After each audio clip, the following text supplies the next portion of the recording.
Pemirsa, Komisi Pemilihan Umum resmi membatalkan keputusan nomor 731 tahun 2025 yang memuat soal tidak mengungkap data calon presiden dan wakil presiden tanpa persetujuan.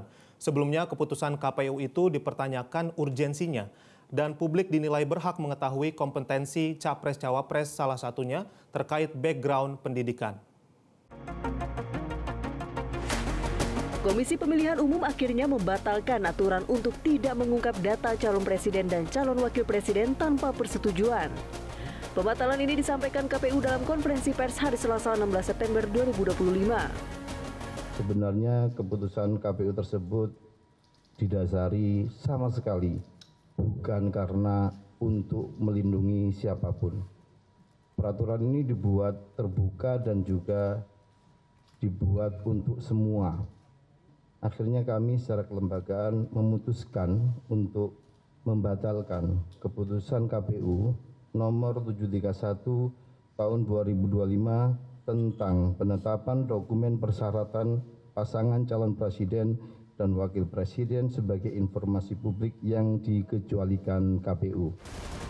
Sebelumnya KPU menilai keputusan merahasiakan data capres-cawapres termasuk ijazah sudah sesuai dengan undang-undang, bukan untuk melindungi seseorang. Jadi bukan terkait karena Pak Jokowi digugat ijazahnya, masih juga digugat ijazahnya? Gitu. Tidak ada, ini berlaku untuk umum semua pengaturan data siapapun, karena siapapun nanti juga bisa dimintakan datanya ke kami.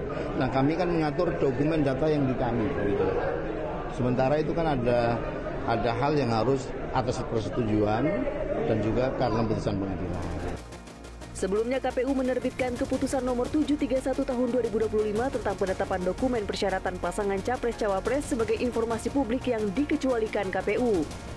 Di antaranya KPU tidak membuka ke publik terkait bukti kelulusan berupa ijazah tanpa persetujuan.